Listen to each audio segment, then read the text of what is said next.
नमस्कार किसान भाइयों और बहनों, मैं गरिमा भारती आप सभी का कृषि कनेक्शन के नए एपिसोड में स्वागत करती हूँ।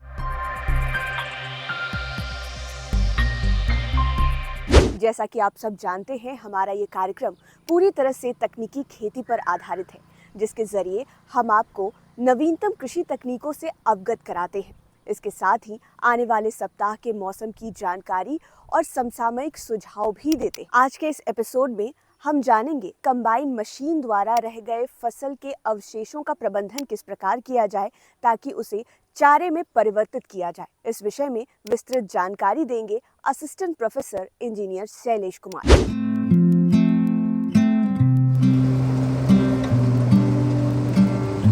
ये मशीन अभी तो ये 14 फीट की मशीन है जिसकी कैपेसिटी है करीब 3 से 3.5 एकड़ प्रति घंटा और इसकी कीमत जो है वो 25 से 30 लाख इसकी कीमत आती है। इसमें 110 एचपी का इंजन लगा हुआ है, उससे ये कटे हुए फील्ड हैं गेहूं के।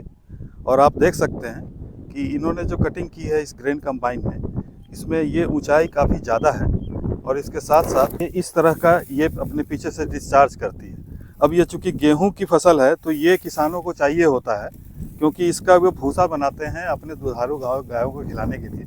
और साल में एक समय ऐसा आता है, खासकर जाड़े के समय, कि आपका गेहूं का दाम और इस भूसे का दाम एक ही हो जाता है, तो इसको रिकवर करना बहुत ज़रूरी है। अभी जो हम लोगों ने मशीन देखी थी कंबाइन, जिसके कारण जो खेतों में जो है सो गेहूं के जो फसल अवशेष है काफ़ी मात्रा में पड़े रहते हैं, उनको कलेक्ट करके और उसका भूसा बनाने के लिए जो मशीन उपयोग में लाई जाती है, ये मशीन वही काम करती है, स्ट्रॉ रीपर।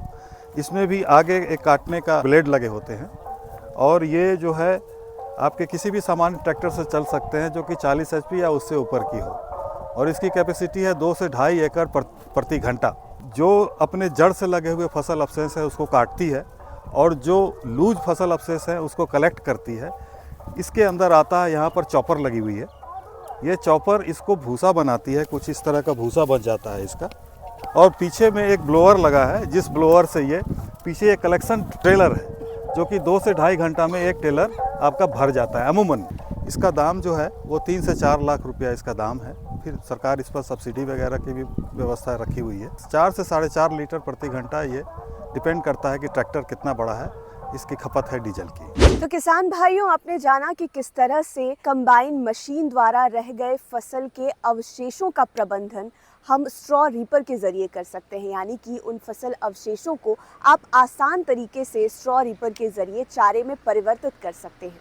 अब हम आपको आने वाले सप्ताह के मौसम की जानकारी देंगे और साथ ही साथ ये भी बताएंगे कि हमारे मौसम विशेषज्ञों ने किसान भाइयों के लिए क्या सुझाव दिए हैं। पूर्वानुमान की अवधि में उत्तर बिहार के कई जिलों में आसमान में बादल छाए रह सकते हैं, हालांकि मौसम के शुष्क बने रहने के आसार हैं। इस अवधि में तापमान 2 से 3 डिग्री सेल्सियस बढ़ सकता है, जिसके चलते अधिकतम तापमान 41 से 43 डिग्री सेल्सियस तक पहुंच सकता है और साथ ही साथ प्रचंड लू की भी स्थिति बन सकती है, जबकि न्यूनतम तापमान 25 से 37 डिग्री सेल्सियस तक रह सकता है। इस अवधि में सतही हवा की गति तेज हो सकती है।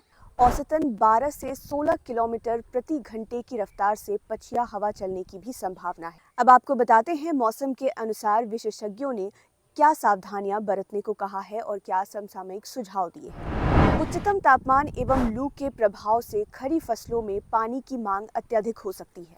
खेत में नमी की कमी होने के कारण फसलों के विकास में प्रभाव भी पड़ सकता है। इस स्थिति में खेत की निगरानी आवश्यकता अनुसार करें और साथ ही साथ शाम के समय सिंचाई करें। गेहूं के कटनी और दौनी के कार्य को प्राथमिकता दें, साथ ही साथ फसल कटने के बाद उसे पूर्णतः सुखाकर ही भंडारित करें। दुधारू पशुओं को धूप में चराने ना भेजें, कोशिश करें कि छायादार वृक्षों के नीचे उन्हें चरने भेजें और साथ ही साथ दाना देते समय ये ध्यान रखें कि सुबह जल्दी और शाम को देर से उन्हें चारा दें।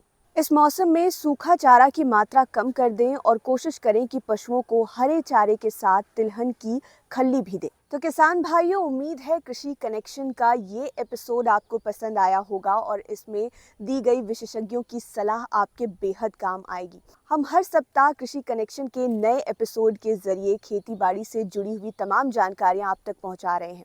अगर खेती बाड़ी के क्षेत्र से जुड़े हुए आपके कोई सवाल हो और कार्यक्रम को लेकर आपकी कोई भी प्रतिक्रिया हो तो आप बेझिझक कमेंट बॉक्स में लिख सकते हैं। हम पूरी कोशिश करेंगे कि आपके सवालों का जवाब हम आप तक पहुंचा सकें और उन पर चर्चा भी कर सकें।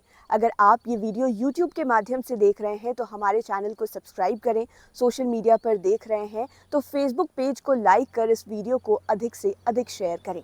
धन्यवाद।